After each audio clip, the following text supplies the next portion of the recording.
Hoy el Ateneo Central le va a presentar la unidad 7, va a presentar a un paciente de 14 años con alteraciones cognitivas, trastornos del sueño, conductuales y trastornos del sueño.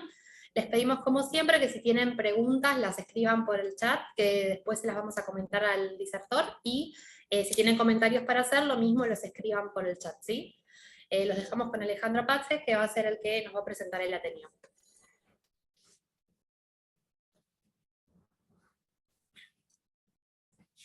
Hola, buenos días. Antes que nada, agradecer la posibilidad de compartir este paciente con ustedes.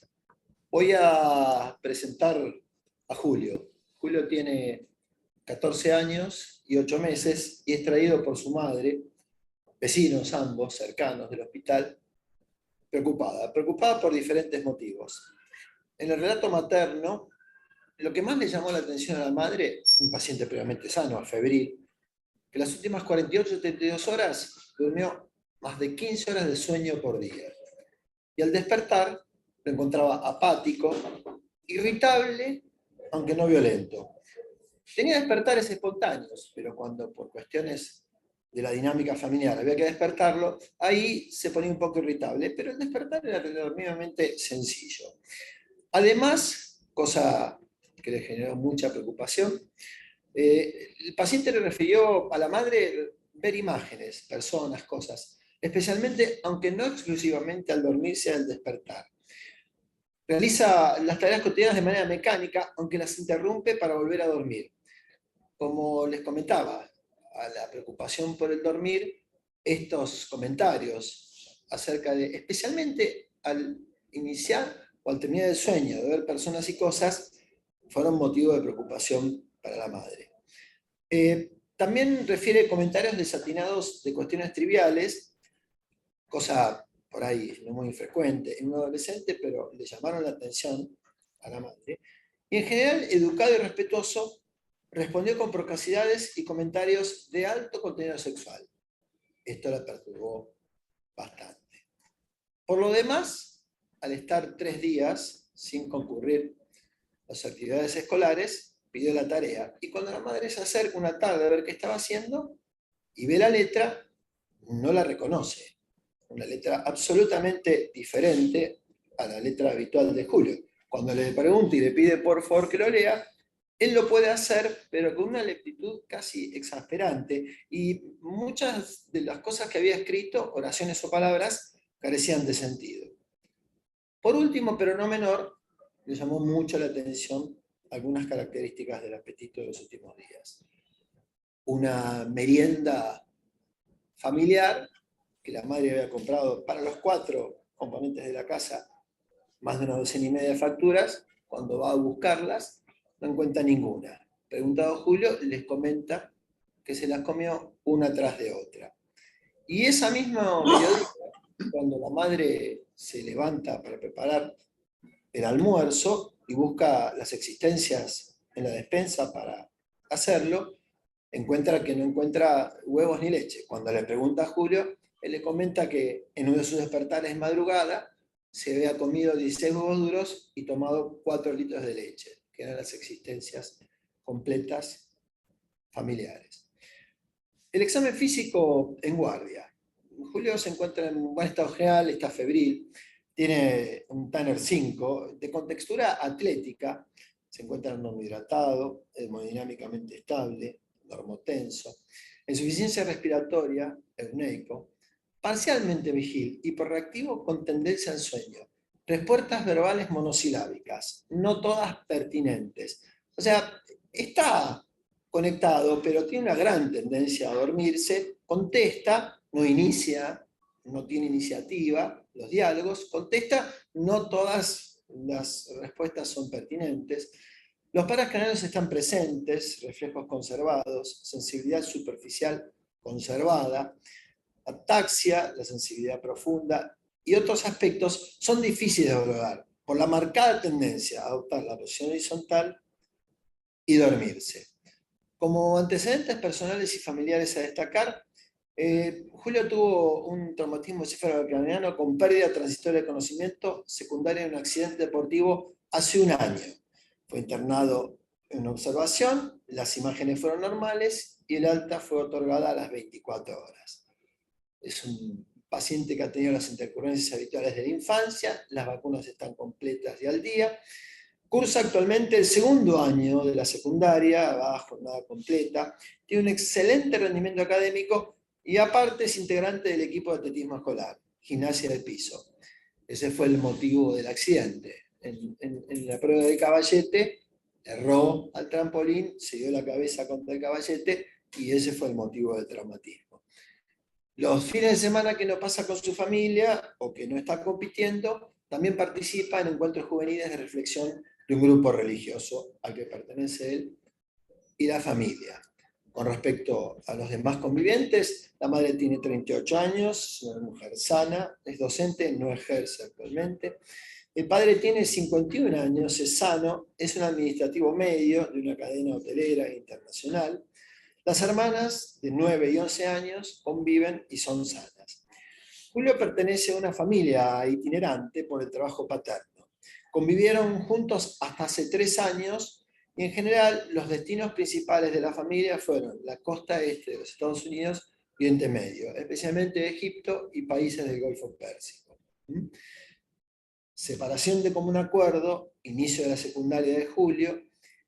Cuando se plantea el inicio del ciclo lectivo secundario, la madre propone que no eran las mejores circunstancias para que un chico comience la secundaria, esta itinerancia, por lo tanto, de común acuerdo, el padre sigue con su trabajo donde se lo destine y ellos se quedan a vivir vecinos al hospital.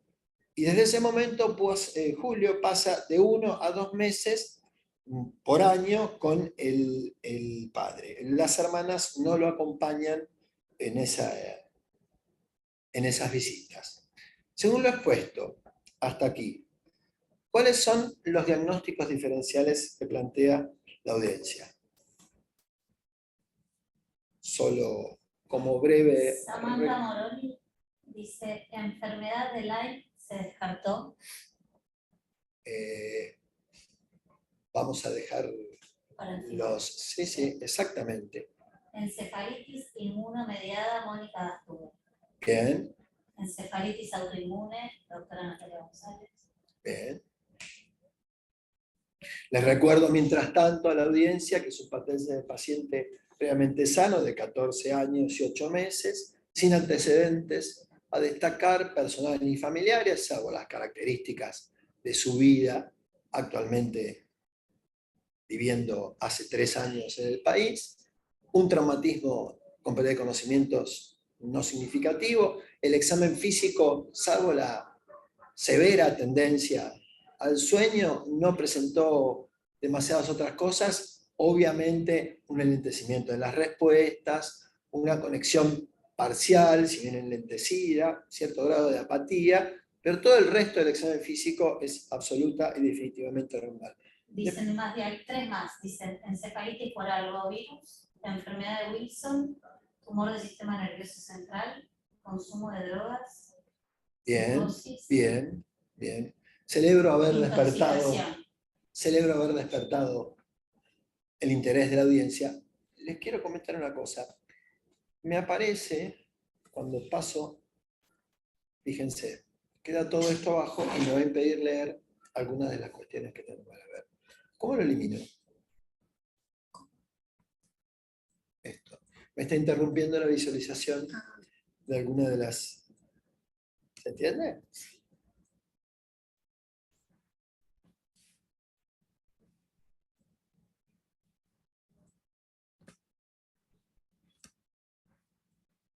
Perfecto, muchísimas gracias. Como muy bien la audiencia en su participación virtual comentó, vayamos a las esferas diagnósticas que en su momento en guardia se plantearon. Me encantaría que pasara, pero no pasa. Es un clásico. Muchísimas gracias. Como bien plantearon, uno de los primeros planteos fue los tóxicos, ya sea consumo inapropiado, involuntario o accidental. Acá tuvimos un pequeño encontronazo. La madre, ante la sugerencia en el interrogatorio de la posibilidad de alcohol o drogas en casa, con de tono bastante enérgico, contestó que ellos pertenecían a una, diríamos, religión cristiana reformada, que hacía imposible la posibilidad de que en su casa siquiera existiera la existencia de tabaco o alcohol, a pesar, por supuesto, de negar enfáticamente por interrogatorio. No surgen tampoco otras cuestiones ambientales en la casa con los servicios completos, con agua corriente. Por supuesto, la pesquisa en sangre y en orina de tóxicos habituales, benzodiazepinas, opiáceos y otras, fue totalmente negativa. Siguiendo a la audiencia, infecciones o tumores del sistema nervioso central. A posteriori de un fondo de ojo normal, se realizó una PL con presión de apertura y cierre, glucorraquia, proteínas, células y diversos genes absolutamente normales. Obviamente se enviaron pesquisas para gérmenes comunes, para infecciones virales, que con el correr de los días demostraron ser todas negativas, y entre esa noche, tarde-noche, y la mañana siguiente, el paciente fue sometido a una tomografía axial computada en una resonancia magnética nuclear, ambos sin resultados significativos. Encefalitis inmunomediadas. Parte del contenido líquido cefalorraquídeo que se envió para muestras fueron para la determinación de autoanticuerpos, que con el correr de los días, todos los autoanticuerpos para encefalitis inmunomediadas fueron absolutamente negativos. Alteraciones psiquiátricas. El paciente del minuto 0 de internación fue comentado, consultado y seguido por el servicio de psiquiatría de nuestro hospital. La posibilidad de estar presente ante algún estatus, algún tipo de epilepsia inusual. No en ese momento, pero en la mañana siguiente el paciente fue sometido a un electroencefalograma que no presentó focos ni paroxismos, solo un ligerísimo enlentecimiento difuso que fue desestimado por los profesionales neurólogos. Y, obviamente, dentro de las esferas diagnósticas, las enfermedades metabólicas. El medio interno por guardia resultó absolutamente normal, con glucemia, ácido úrico, hepatograma, hemograma, todos absolutamente normales, aditados además láctico, amonio, totalmente normales, y más adelante, en circunstancias que ya comentaré, piruvato, beta-hidroxibutirato, aminoácidos en orina, todos negativos. Pasemos a las primeras 24 horas de internación, 24 a 48 horas de internación. El paciente permaneció en buen estado general, afebril en todo momento, sin datos positivos al examen físico, regular actitud y buena tolerancia alimentaria, mientras se encontraba despierto, apático, indiferente, realizando actividades mecánicamente. Esto llamó la atención. En los momentos en que el paciente se encontraba vigil, la apatía contrastaba, según relato materno, absolutamente con lo que Julio habitualmente era en su cotidianeidad. De hecho, ante las requisitorias, exámenes físicos, consultas, se mostraba indiferente y las actividades, vestirse, higienizarse, que por lo demás costó bastante, porque era medio renuente, parte de edad o no, las realizaba, pero de una manera absolutamente mecánica. El paciente se encontraba conectado, pero con respuestas muy enlentecidas, en general monosilábicas. Y lo que más llamaba la atención, no solo a la madre, sino al grupo profesional tratante, era la somnolencia excesiva. La pregunta es, ¿de qué hablamos en pediatría cuando hablamos de somnolencia diurna excesiva? Esta es la incapacidad de permanecer despierto y alerta durante el periodo de vigilia, con episodios no intencionados e inadecuados de somnolencia y o sueño. Existe interferencia de la actividad social y la calidad de vida. Esta es una última revisión del año 2021 de los doctores Krishna y Gandhi, aunque su descripción inicial fue en el año 2004 en el Manual Internacional de Trastornos del Sueño. Volveremos a estas referencias. ¿Cuáles son las características clínicas de la somnolencia diurna excesiva? Episodios frecuentes de quedarse dormido inadvertidamente. Ataques de sueño, sin síntomas prodrómicos de somnolencia. Puede estar caracterizada por un episodio de sueño principal prolongado, no reparador, o por varias siestas recurrentes en el mismo día. Más allá de lo inesperado para el propio paciente, la característica es que los sueños, ya sea de un tirón o fraccionados, no son reparadores. Y también no es infrecuente objetivar lo que se denomina inercia del sueño, que es la dificultad prolongada para despertarse con irritabilidad, comportamiento automático o confusión. Un comentario. Estas características clínicas se dan fundamentalmente en pacientes adolescentes o de la segunda infancia. Contrasensu, en chicos no solo no lucen somnolientos, sino que muchos compensan con un exceso de actividad motora esa somnolencia. Por lo tanto, este cuadro es más descrito para adolescentes. No es infrecuente estas características en chicos encontrarlas o describirlas como hiperactividad, o por lo menos un aumento de la actividad motora habitual. ¿Cuán frecuente es la somnolencia diurna excesiva? Epidemiología. Puede ocurrir a cualquier edad. Para algunos datos, cifras numéricas, el 33% de los adultos de Estados Unidos reportan somnolencia diurna excesiva durante el día. Síntomas asociados de deterioro funcional en el 15.6% de la población adulta general. Y el 41% de los adolescentes estadounidenses informó sentirse somnoliento durante el día, acercándonos más a nuestras edades de interés. Epidemiología en niños. El 1.7% de los niños de 4 a 12 años se dormían durante el día más de 7 veces a la semana y un 4% estaban cansados más de 7 veces a la semana.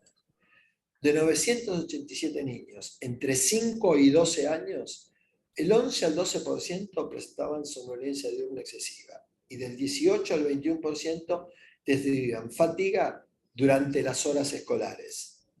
Y ahora sí, metiéndonos directamente en el grupo etario de Julio, epidemiología en adolescentes, de 750 adolescentes valencianos entre 13 y 14 años, el 52.8% acudían a clase con somnolencia por dormir menos de 8 horas diarias.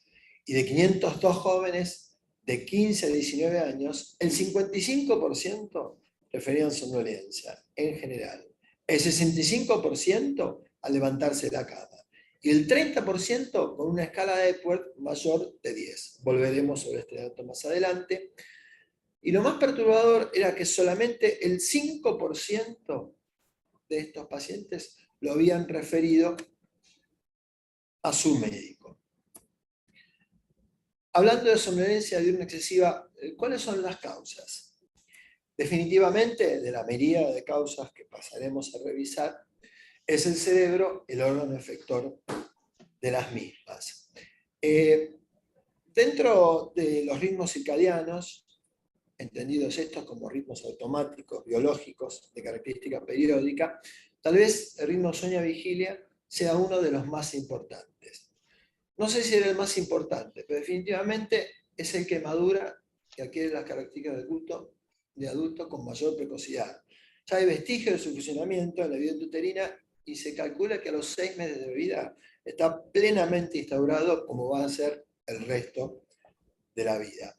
Obviamente, dentro del cerebro son los núcleos supraplasmáticos del tálamo anterior, el lugar donde accionan esta regulación. Y especialmente a través de la melatonina, también conocida como la hormona de la oscuridad.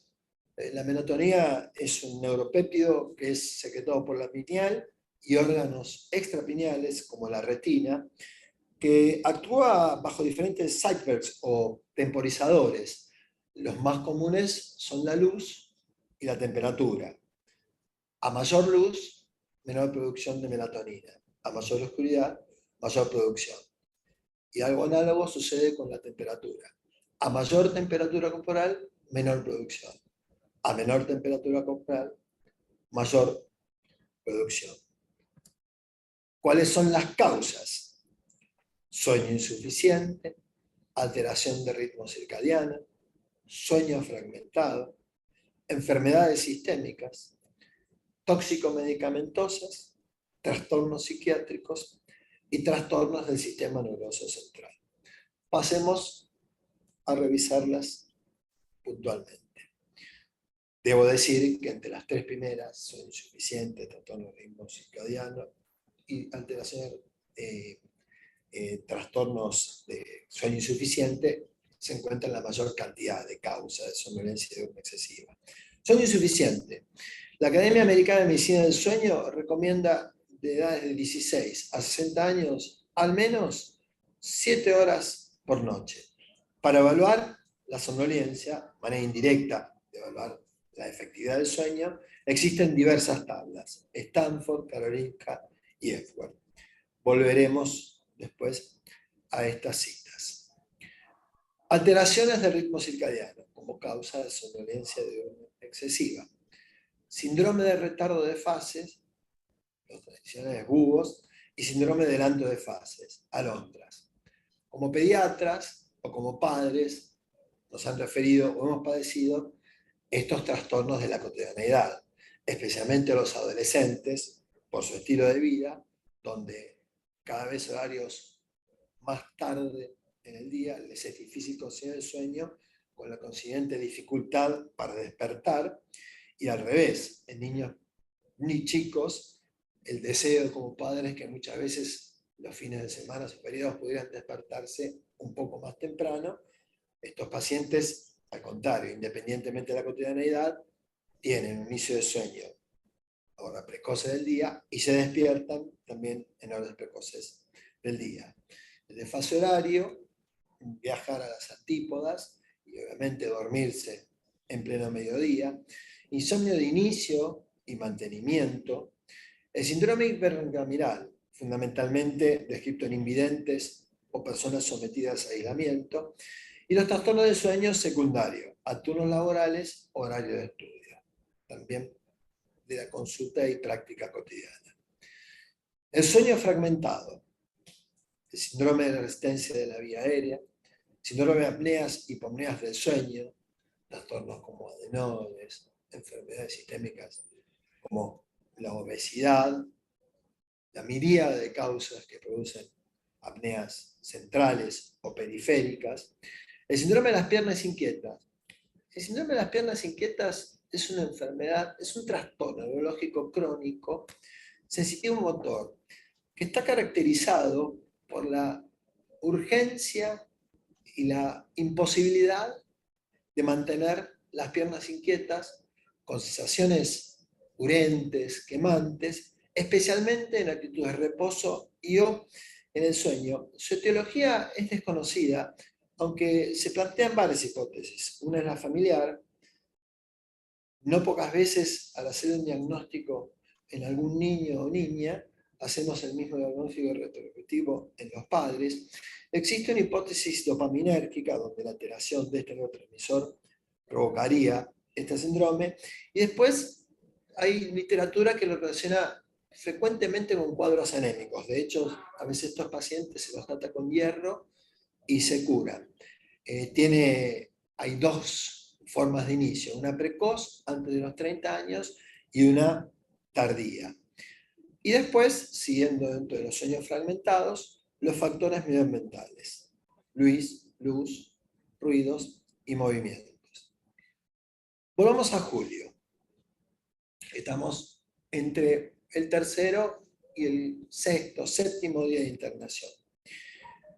Los cambios desde el punto de vista del examen físico no son significativos, pero ya teníamos caracterizadas algunas cuestiones que habían sido motivo de internación.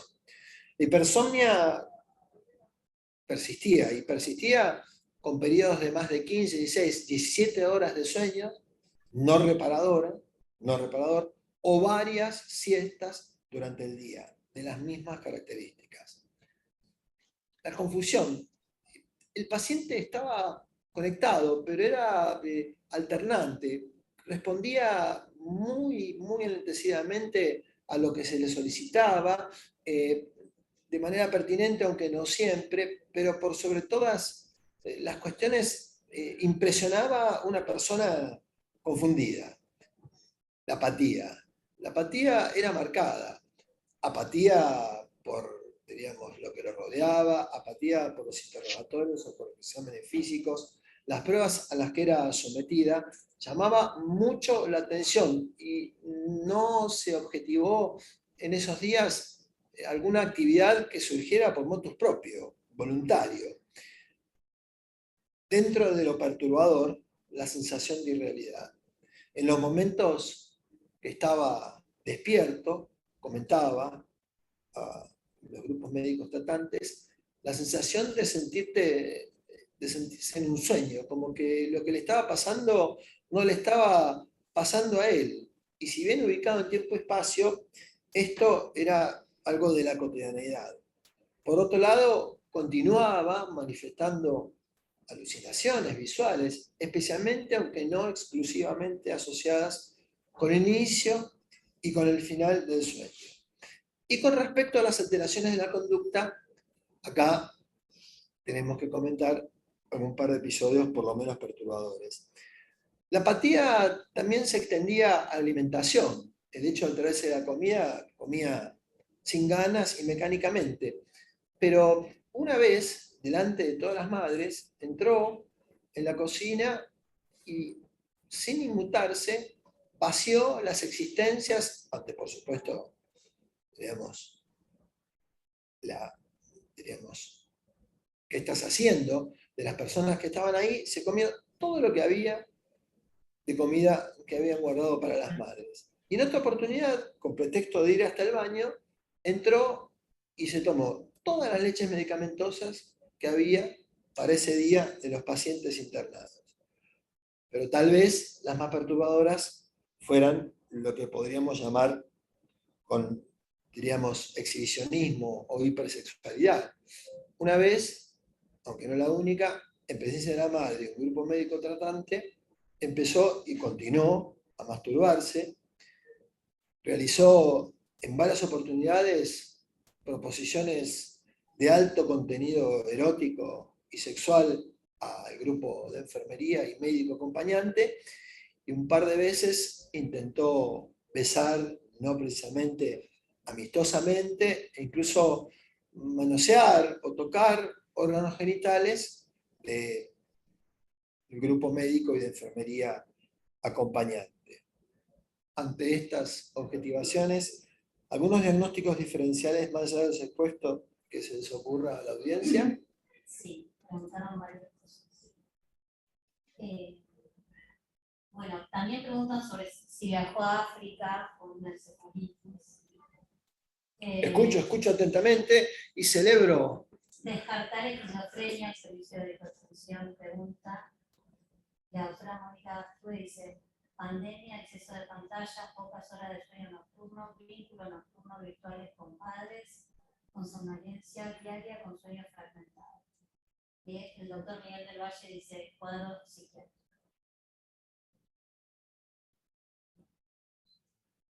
Excelente, y no me extraña, el nivel, la profundidad y la perspicacia, entendida como mirar por debajo de la superficie, de la audiencia, a los cuales les debo mucho como persona y como pediatra.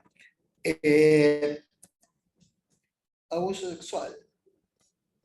Comentamos, es un adolescente que participa algunos fines de semana de reuniones con padres del mismo y de otro sexo, algunas de tipo retiro, pero si la pregunta acerca del consumo de tóxicos había generado disrupción en la madre, esta obviamente lo fue y en mayor grado. Por supuesto, el paciente se le realizó un HIV que fue absolutamente negativo. Estar en la presencia de migrañas complejas, Todos conocemos la singularidad que algunas de estas manifestaciones pueden presentar, pero 5 o 6 días de duración, nunca un menor atisbo de cefalea, esta apatía, esta desconexión, esta hipersomnia, y al contrario, la no reparación, cuando uno piensa que una migraña, por rara que sea, el sueño, la tranquilidad, el reposo debería mejorar. Porfirias intermitentes, nunca hubo nada en el hallazgo de interrogatorio, examen físico en esa dirección, sus orinas, sus deposiciones siempre fueron normales. Celebro la pregunta por infecciones excepcionales. Debo comentar que este paciente fue prepandemia, pero viajó. Y viajó, y si recuerdan, estuvo en la costa este de los Estados Unidos. Por lo tanto, la pregunta a propósito de la enfermedad de Lyme es pertinente.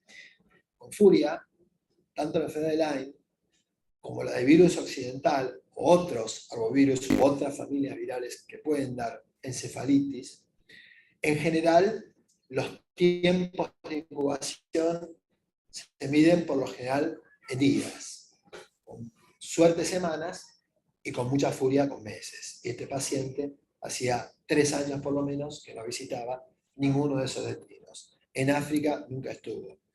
Enfermedad desminimizante, isquemias, hemorragias, teníamos, se lo voy a revisar, una nueva resonancia con resultados absolutamente normales. Manifestaciones de enfermedades sistémicas. Este paciente, bien pensado en Wilson, tenía un fondo de ojo normal, tenía un hepatograma normal, nunca tuvo dolor abdominal. No hablemos de hepatomegalia o la posibilidad que esto coexistiera o fuera secundaria a una enfermedad mitocondrial, como enfermedad de Leigh. Este paciente, aparte de tener un piruvato normal y otras investigaciones que comentamos desde el punto de vista de lo metabólico, no tenía ninguna otra alteración más que las descritas en el sistema neuronal y menos el sistema nervioso periférico. Realmente el paciente nos tenía muy intrigados, preocupados y dando vueltas. Volviendo a las causas de somnolencia de diurna excesiva, tenemos enfermedades sistémicas. En un rápido repaso, estas pueden ser infecciosas, como la enfermedad aguda y crónica, respiratorias, como el asma, gastrointestinales, como enfermedad por reflujo gastroesofágico. Puede ser hematológica, como anemias, comentadas a propósito del síndrome de las piernas inquietas.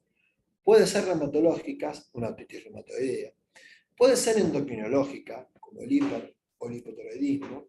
Recordemos que, como lo mencioné, la glucemia, el ácido úrico, todas sus valoraciones, el estado ácido-base habían sido normales en este paciente. Enfermedades metabólicas como la obesidad, genéticas, como el Prader-Willi, neuroquirúrgica, como un tumor cerebral o post-trauma, todas son causas sistémicas de somnolencia diurna excesiva. Tóxico-medicamentosa, consumo problemático de sustancias, tóxicos, accidental, voluntario, antiinflamatorios esteroides y no esteroides, glucocorticoides, naproxeno, ketorolac, piroxicam, todos, como vemos y veremos, fármacos utilizados frecuentemente en la práctica ambulatoria y neonal hospitalaria. Antihistamínicos de primera generación, hidroxicina, difenidramina, doxilamina, tripolidina. Antiepilépticos, fenitoína, ácido valproico. Antihipertensivos, metildopa, reserpina. Antidepresivos, antipsicóticos y estimulantes, imipramina, clorpromacina, metilfedinato. Benzodiazepinas, alprazolam, bromazepam, clonazepam. Opiáceos, morfina, codeína, fentanilo y algunas excepcionalidades como la vitamina A en dosis alta. Todas estas causas, y créanme que mucho más, traté de ser lo más escueto posible, son motivo de somnolencia diurna excesiva. Dentro, como muy bien se mencionó, los trastornos psiquiátricos, los trastornos de ansiedad, los trastornos de depresión y los trastornos bipolar, especialmente de tipo 2, en desarrollo y seguidos por el servicio de psiquiatría. Servicio que obviamente tenía las dificultades propias que prestaba este paciente, porque en muchas de los abordajes, el paciente o estaba directamente dormido y si se lo despertaba a veces se ponía irritable, nunca violento. Hay que decir que jamás en los días de internación se violentó, pero obviamente que estos trastornos, cualquiera de ellos, pueden generar las características clínicas que estamos viendo. Y por último, de las causas que han enumerado, los trastornos del sistema nervioso central. Hipersomnias. Dice hipersomnias, una somnolencia excesiva causada por anomalías primarias del sistema nervioso central. Esto está definido a partir del 2005, perdón, y en la última actualización, la clasificación internacional de trastornos del sueño. Actualmente va por la tercera edición. ¿Cuáles son las hipersomnias del sistema nervioso central? La narcolepsia tipo 1 y 2 y la hipersomnia idiopática. Como una brevísima reseña, la narcolepsia tipo 1 y 2 es una enfermedad neurológica de etiología desconocida donde un grupo de neuronas del hipotálamo lateral que producen neuropéptidos, en este caso la hipocreatina 1 o orexina A y la hipocreatina 2 o orexina B, dejan de funcionar, dando lo que se llama un perfil narcoléptico. La etiología es desconocida, se supone que puede haber algún atisbo de autoinmunidad, pero la característica clínica fundante de estos pacientes es la cataplejía. ¿Qué es la cataplejía? La cataplejía es la pérdida abrupta, cataclísmica, del tono muscular, que puede ser localizada, cara, cuello, miembros superiores y inferiores, o generalizada, con o sin caída, con la característica perturbadora que el paciente en todo momento conserva el 100% de su conciencia y de lucidez. En el momento del ataque, los reflejos superficiales y profundos están ausentes. En general, tiene lo que se llaman gatillos positivos. La risa, una emoción agradable, una sorpresa pueden gatillarla. Aunque algunos pacientes también el llanto y otras cuestiones no tan agradables. Los ataques pueden ser de 1 o varias veces por día y suelen durar de segundos a 2 o 3 minutos.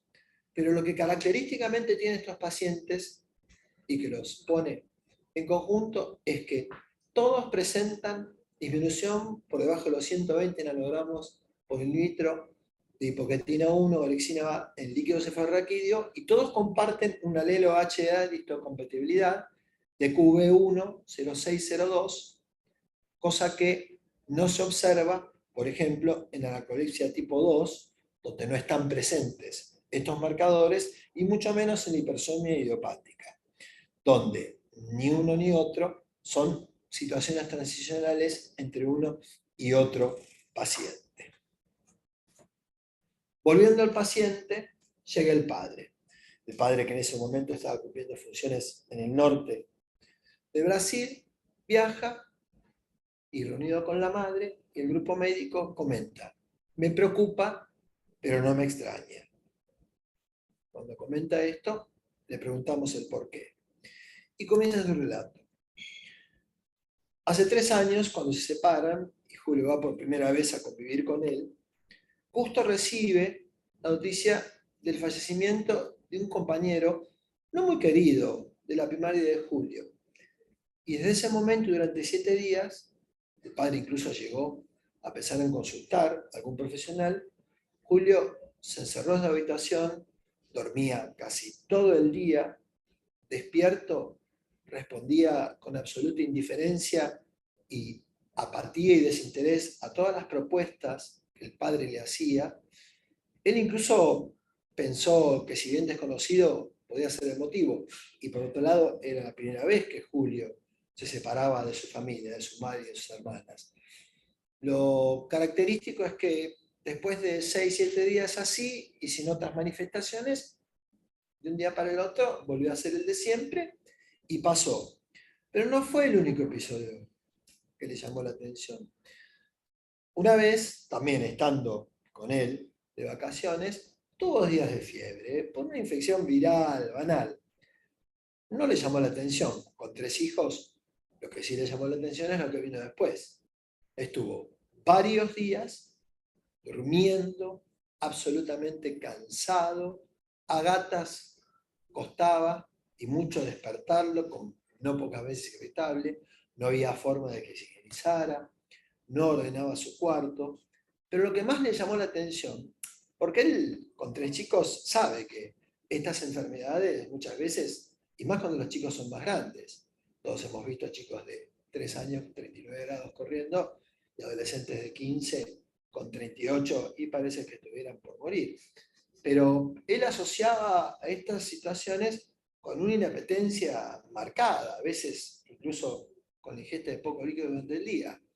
Él recordaba que por suerte agradeció trabajar en un hotel, porque si no, no hubiera podido conseguir toda la comida que Julio comió en esos días. Nunca recordaba en sus años de vivir con sus hijos y después haberlo visto comer como comió en esos 5 días posteriores a su curva feliz. Ni lo volvió a hacer. Y por otro lado, durante la infancia, los chicos crecieron en un lugar donde era habitual la práctica de deportes invernales, no así para los padres. La madre nunca aprendió a esquiar, el padre a gatas, y siempre había problemas, porque cuando iban juntos, los chicos, por supuesto, esquiadores casi en el momento de caminar, iban por lugares y tomaban pistas que el padre ni soñaba. En una invitación, en una de estas visitas, fueron 4 o 5 días a un centro invernal de esquí, y lo que le llamó la atención es que siguió todos los días al padre, nunca propuso ni se fue a algún lugar de mayor complejidad o dificultad. Le llamó poderosamente la atención, lo diríamos curioso. Ante esto, el relato materno, surge que el primer año que el padre los dejó, las chicas eran más chicas, tenían 7 y 9 años, la posibilidad de la introducción de una mascota, cosa que hicieron con tanta mala suerte que a los 2 meses, de manera súbita, falleció, lo que obviamente generó un duelo familiar. Lo que la madre recuerda es que nunca pensó, Julio, ya más grande y con mayor comprensión, estuvo también una semana encerrado en su cuarto, que por suerte era verano, porque si no hubiera perdido la escolaridad, porque no había forma de interesarlo, de que participara de la cotidianeidad, de que participara de la habitualidad de la casa. Ante estos nuevos datos, ¿diagnósticos presuntivos?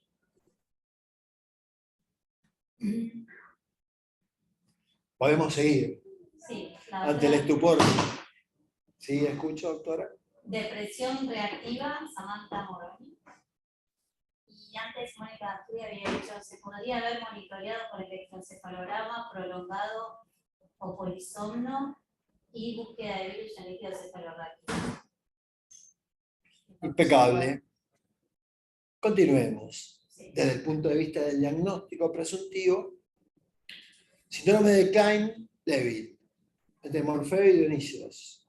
Morfeo, uno de los más de 1000 hijos dignos, el sueño, y Nix, la noche, no de Matrix, sino de la mitología griega. Y Dionisios, o Baco, para los romanos, diríamos, mal definido como el dios del vino, en realidad lo importante, y lo que le asocia a este paciente, Baco, Dionisios es el dios, también llamado Eleuterio, por el esterí, que significa libertad, es el dios que nos libera de la cotidianeidad, de la rutina. ¿Y cómo nos libera? De la pesada carga diaria, a través de la locura ritual, del éxtasis sexual o del vino. Próximo a cumplir sus juveniles primeros 100 años, descrito en 1925 por el Dr. Kleine, como somnolencia periódica en la revista mensual de Psiquiatría y Neurología. 11 años después, por el Dr. Levin, en Brain, descrito ya como somnolencia periódica y hambre excepcional o mórbida, y definitivamente catalogado en el British Medical Journal en 1942 por el Dr. Dave Hoffman como un síndrome de somnolencia periódica y hambre mórbida. ¿Cuáles son? ¿Qué es el síndrome de Klein-Levin?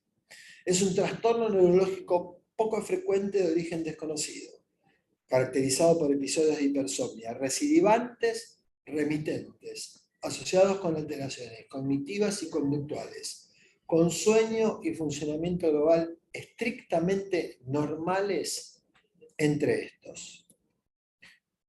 Tal vez la máxima especialista, la mayor especialista en este síndrome es la doctora Arnulf. La doctora Arnulf es la titular del servicio de sueño de la Pitié-Salpêtrière de París y es heredera de algunos antecesores como los doctores Charcot, Pinel y los doctores Sigmund Freud y Jacques Lacan. Tal vez sea de las máximas especialistas en el mundo. Esta referencia y otras, la saqué para no lugar, van a deberse a su expertise. Epidemiología de este síndrome. Prevalencia, de 1 a 5 en 1 millón de habitantes. Esta cifra es la última actualización del OMIN, hecha por la doctora Arnulf. En otro estudio, realizado en Francia, hay de 2 a 3 casos por millón de habitantes. Es más frecuente en los hombres, del 65 al 80% de los casos, y de los hombres y de los casos más frecuente en adolescentes, el 80%. La edad media de inicio son los 15 años, aunque el rango va de los 4 a los 82 años. La distribución es mundial, aunque es más frecuente en Israel y en americanos del norte de origen judío ashkenazí.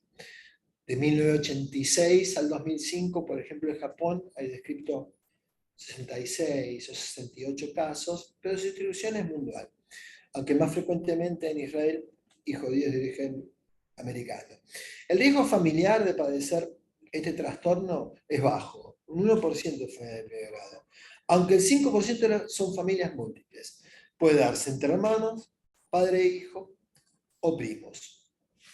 ¿Cuáles son los criterios diagnósticos del síndrome de Klein-Levin? A. Episodios recurrentes de 2 días a varias semanas de duración, con somnolencia intensa. B. Suelen reaparecer más de una vez al año o al menos una vez cada 18 meses. C. El paciente tiene un estado de alerta, función cognitiva, comportamiento y estado de ánimo completamente normales entre los episodios. Intraepisodio presentan al menos uno de los siguientes: disfunción cognitiva, percepción alterada, trastorno alimentario, anorexia y hiperfagia, desinhibición, como hipersexualidad.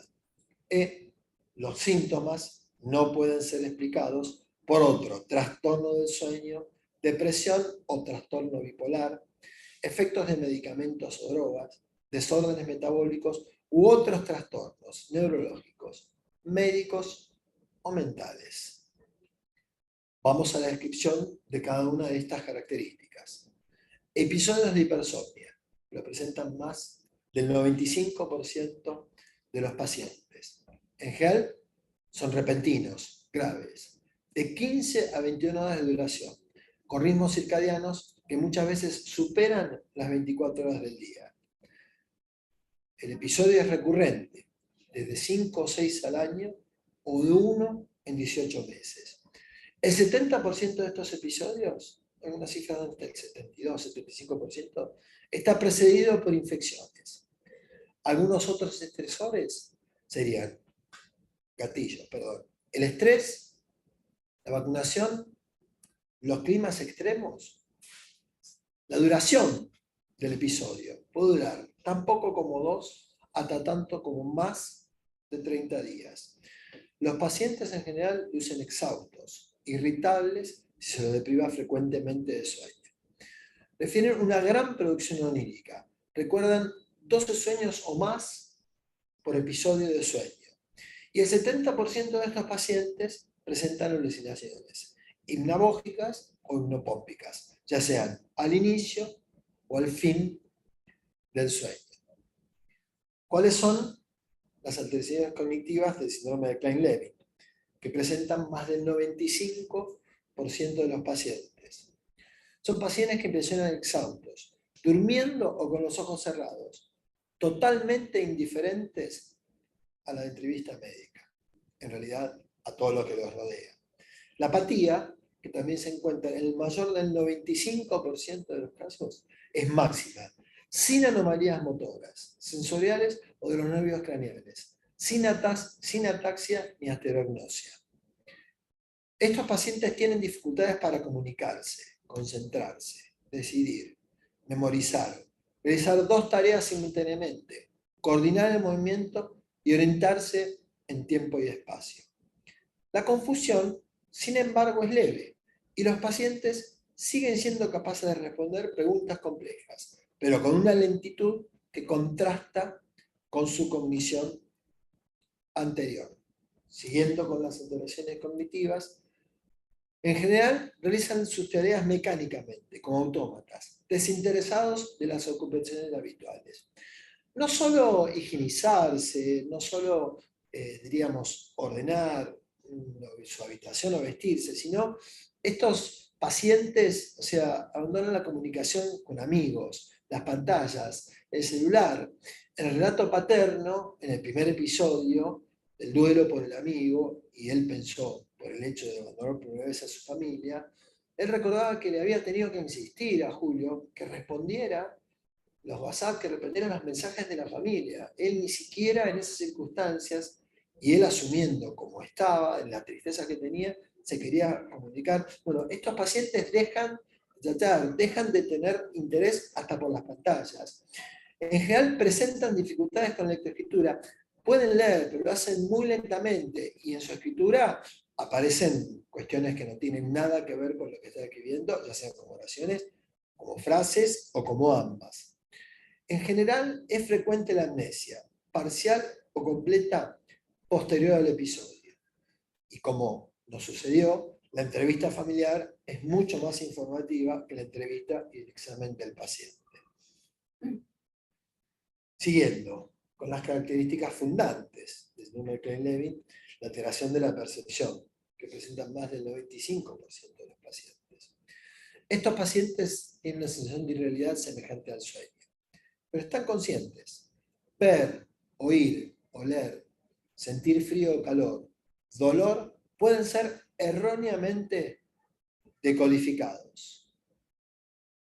Manifiestan una desconexión mente-cuerpo y se observan como observadores externos a sí mismos.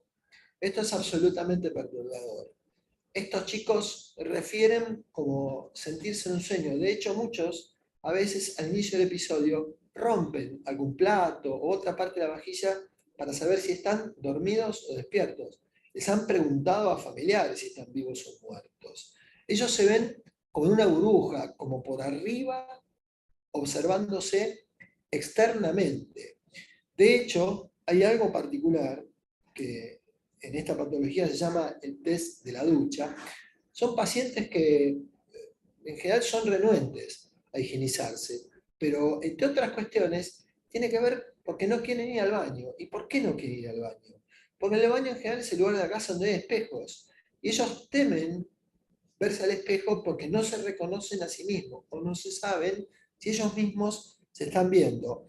Absoluta y definitivamente perturbador. Las alteraciones del comportamiento.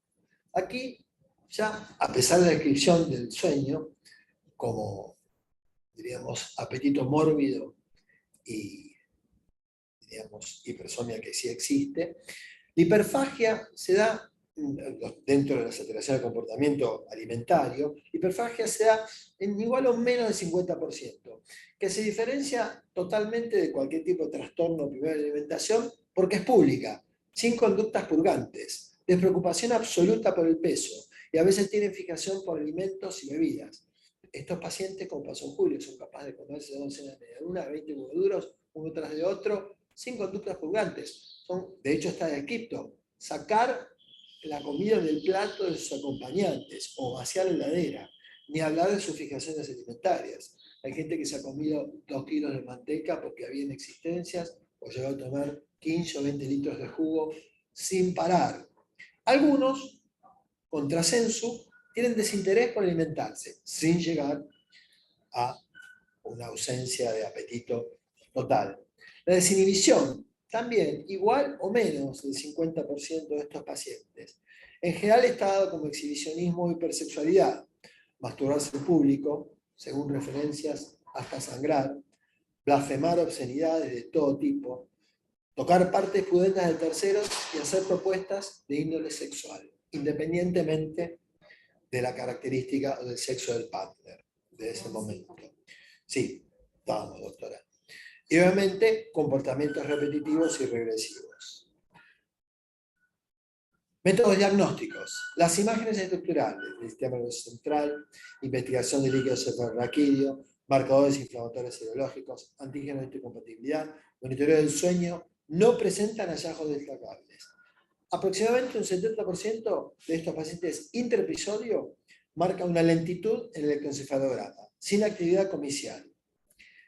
La tomografía por emisión de positrones, PET, tomografía computarizada por emisión de fotonómicos, PET, muestran hipoperfusión, hipometabolismo, principalmente en tálamo, hipotálamo, núcleo caudado, áreas asociativas que incluyen el cíngulo anterior, órbito frontal y temporal superior derecha extendidas a regiones corticales insulares, asociación y ejecutivas.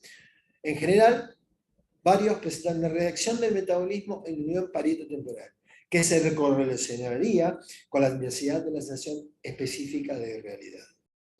Dentro del tratamiento de estos pacientes, en general, medidas generales. Primero, el diagnóstico. E intraepisodio, la prevención. Mantenerlos en casa, tratar estas particularidades, que por supuesto en esos momentos no asuman conductas riesgosas ni consumo de alcohol.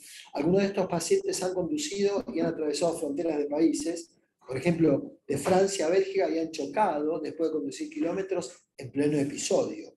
Ha habido esquiadores de élite que 1 o 2 semanas estuvieron en esa situación andando por caminos rutinarios dentro del episodio. Por lo tanto, las medidas generales corren para todos. ¿Cuándo utilizamos medicación farmacológica? En aquellos que, de los episodios frecuentes, prolongados o muy graves. Todas estas recomendaciones, por supuesto, N es bajísimo. El litio como preventivo reduciría la frecuencia o duración de los episodios. La mantadina, antiviral y antiparkinsoniano, podría abortar la somnolencia durante un episodio. Los esteroides intravenosos podrían ayudar a eliminar los episodios prolongados. Antiepilépticos como el valproato, carbamazepina, motrigina tienen escasos beneficios. Los estimulantes como el modafinilo, metilfeninato y anfetamina, escasos beneficios. ¿Cuál es el pronóstico de estos pacientes? De 108 pacientes, la duración media de la enfermedad es de 13.6 años más menos 4.3. La mayoría de estos pacientes están libres de enfermedad a los 30 años de edad.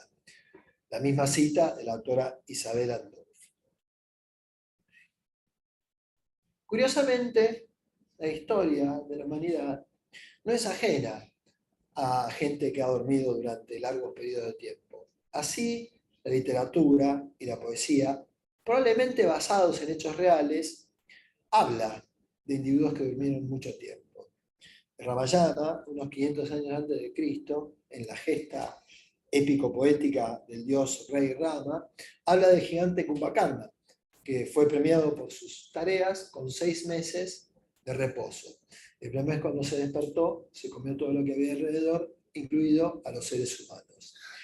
En el siglo II a.C., Honi, un catedrático israelí, fue premiado con 70 años de sueño para ver el fruto de su trabajo en sus hijos y en sus nietos. Honi, el hacedor de círculos. Probablemente inspirado en estas historias y en otras, en el siglo XVIII, los hermanos Grimm hacen el cuento de la Bella Durmiente, y Washington Irving, en el siglo XIX, cuenta el cuento de Rip Van Winkle, que fue un colono estadounidense de origen holandés que durmió 20 años, se despertó, volvió al pueblo, y viendo al rey Jorge casi lo fusilan porque se perdió toda la guerra de independencia norteamericana.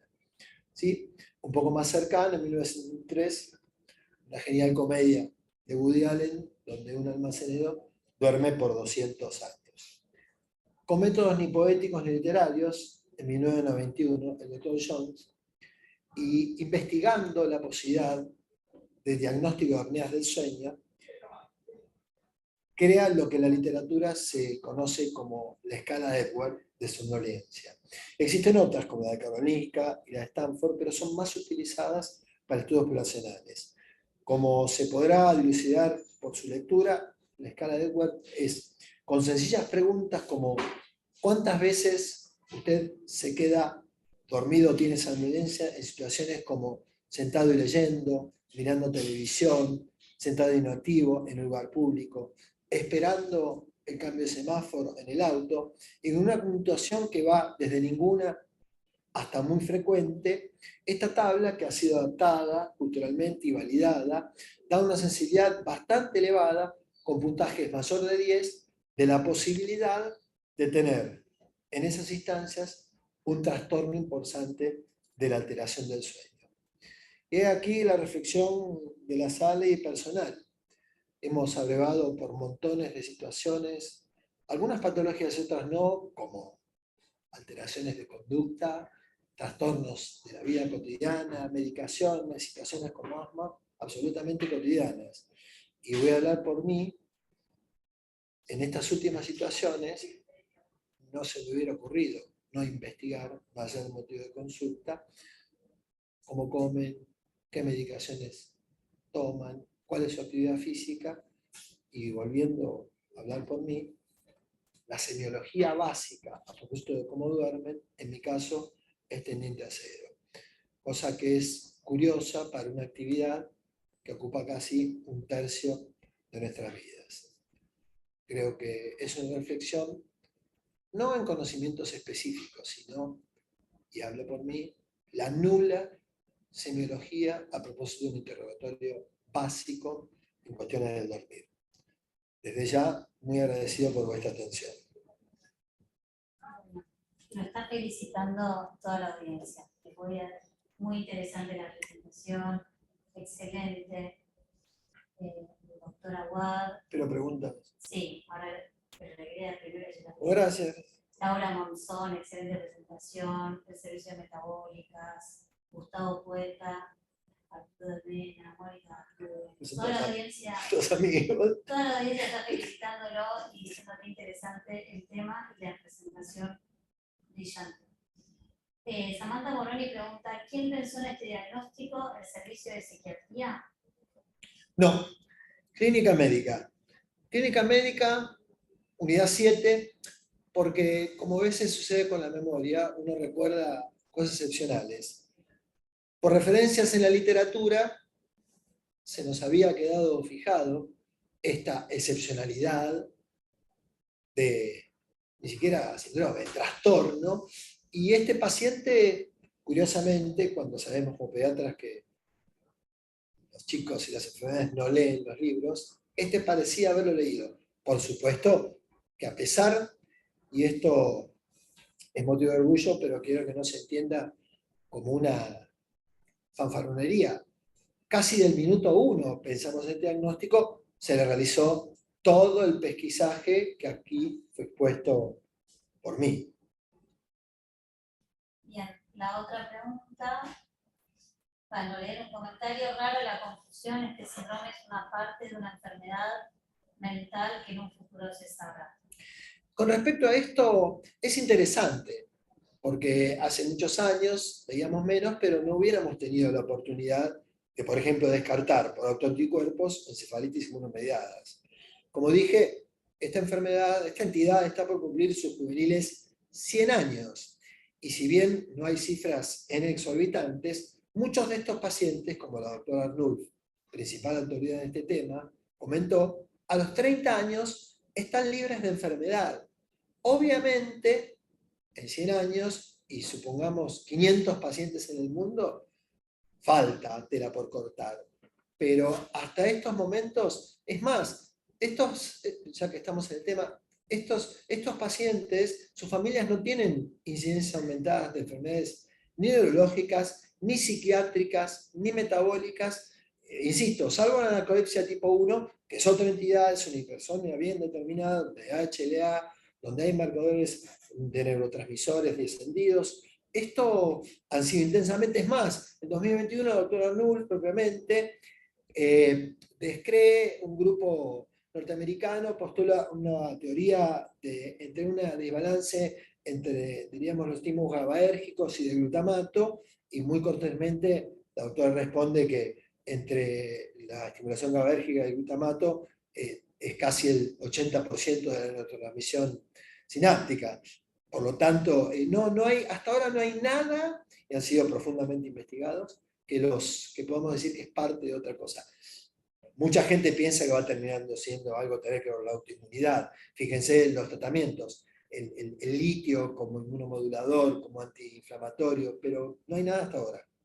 Por último, la terapia intensiva pregunta si este diagnóstico es exclusivo de pacientes con desarrollo neuromadurativo normal o en pacientes con alguna alteración del desarrollo hay mayor o menor prevalencia. No, hasta donde tengo entendido, la inmensa mayoría de estos pacientes, insisto, como es parte del síndrome y parte fundante, intraepisodios, su cognición, su desempeño, todas sus capacidades tan total, absoluta y definitivamente normales. Por supuesto, a nadie escapa que yo mencioné que en algún momento hay 5 o 6 episodios por año. Hay descritos pacientes que tienen bastante más. Imagínense un adolescente que es privado de gran parte de su historia, porque como dije, estos pacientes son amnésicos y tienen episodios por lo menos una vez por mes, y seguramente, no como causa, pero como consecuencia, uno deberá muy cercanamente seguirlos y apoyarlos para que no causen, por ejemplo, una depresión, por ejemplo. ¿No?